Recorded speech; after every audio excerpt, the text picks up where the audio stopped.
Hello everyone, good morning. সুনিতার পৃথিবীতে তোমাদের সবাইকে স্বাগত।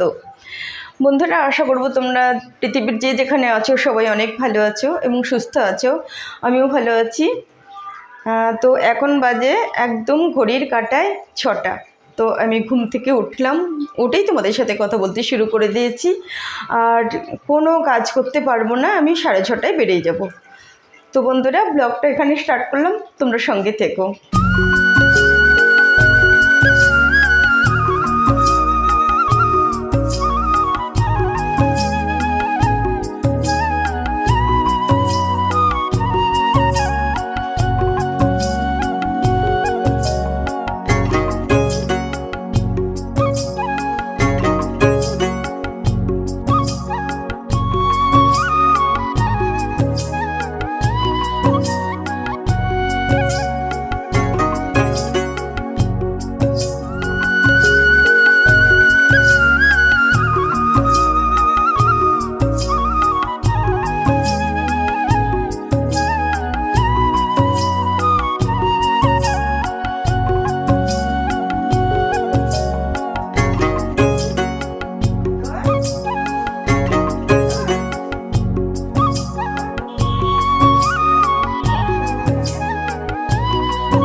তো বন্ধুরা, চলে এসেছি আমি আমার কাজের জায়গাতে।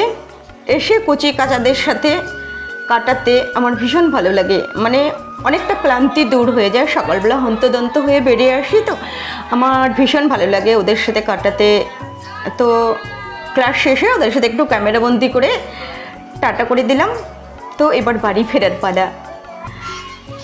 চলে এসেছি বাড়িতে। তো বন্ধুরা, গতকালকে আমি ডিমের ঝোল আর মাছের ঝোল করেছিলাম। তো মাছের ঝোল তো অনেকগুলো মাছ ছিল, আর আমি তো একা খাই, তো মোটামুটি সবগুলোই রয়ে গেছে। আর আজকে আমি শুধু একটা ভাজা আর ভাত করব, কোনো একটা কিছু ভাজাভুজো করব আর ভাত। তো আজকে ছেলের নিমন্ত্রণ আছে, আমি আজকে একাই খাবো, তার জন্য আজকে রান্নাবান্নার সেরকম কোনো তাড়া নেই। তো এসে আমি টিফিন করে স্নান করে নিয়েছি, এবার পুজো করব, তারপরে আমি ভাতটা বসিয়ে দেবো। তো পুজো করা হয়ে গেল।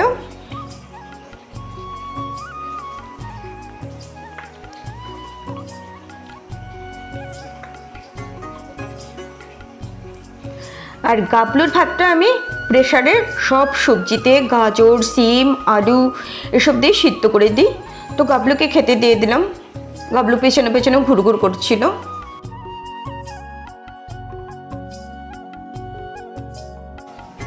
তো তারপরে বন্ধুরা, আমিও দুপুরবেলা খেয়ে দিয়ে একটু ঘুমিয়েছিলাম। আজকে তো রান্নাবান্নার সেরকম ঝামেলা ছিল না, তার জন্য আমি তাড়াতাড়ি খেয়ে একটু 2 ঘন্টা মতো ঘুমিয়েছিলাম, রেস্ট করেছিলাম। তারপরে সন্ধে দিলাম ঘুম থেকে উঠে। তারপরে এখন না আমি সন্ধেবেলা টিফিনের জন্য একটা রেসিপি করছি, যে রেসিপিটা আমি আমার কুকিং চ্যানেলে দিয়েছি, তোমাদের সাথে একটু ছোট্ট করে শেয়ার করে দিচ্ছি। তো সুজি নিয়ে নিয়েছি আমি 1 কাপ মতো, আর সুজিটা আমি জল দিয়ে মাখিয়ে নিচ্ছি। তো বন্ধুরা, আমরা না অনেক সময় বাচ্চাদের মেরি বিস্কুট দিয়ে দুধ দিয়ে খেতে দিই, তাই না? আমিও অনেক সময় খাই। তো মেরি বিস্কুটের গুঁড়ো আর সুজি দিয়ে, এটা দুধ দিয়ে মাখাতে পারতাম, দুধ দিয়ে মাখালে আরও ভালো হতো, টেস্টি হতো। তো আমি জল দিয়ে মাখিয়েছি। তোমরা যদি এই রেসিপিটা করো তাহলে তোমরা দুধ দিয়ে করতে পারো। তো সুজিটা আমি মেখে নিয়ে 5 মিনিট মতো ঢাকা দিয়ে রেখে দিয়েছিলাম, যাতে সুজিটা ফুলে ওঠে।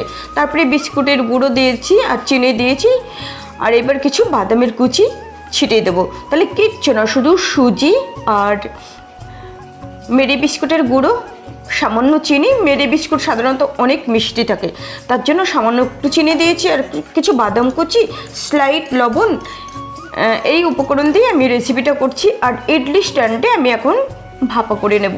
আমি সাধারণত ভাপা পিঠে, ভাপা কেক এগুলো ইডলি স্ট্যান্ডেই করি। তো দেখো বন্ধুরা, 15 মিনিট লেগেছে, কত সুন্দর সেদ্ধ হয়ে গেছে এবং ফুলে উঠেছে। আমি কোনো বেকিং সোডা বা বেকিং পাউডার দিইনি। বেকিং সোডা বা বেকিং পাউডার দিলে অনেকটা ফুলে উঠতো। তো বাড়িতে রেগুলার খাওয়ার জন্য baking soda, baking powder use করার কোনো প্রয়োজন নেই। তো খাস্তার রেসিপিতে সাধারণত করা যায়, কিন্তু এগুলোতে দরকার নেই। তো যাই হোক বন্ধুরা, কেমন লাগলো তোমাদের আজকে প্রথম থেকে শেষ পর্যন্ত আমার সাথে থেকে, আর রেসিপিটা কেমন লাগলো তোমরা অবশ্যই আমাকে কমেন্টস করে জানিও। আর আজকের ভিডিওটা আমি এখানেই শেষ করে দিলাম। তোমরা সবাই অনেক অনেক ভালো থেকো, সুস্থ থেকো। দেখা হবে নেক্সট ভিডিওতে। টাটা।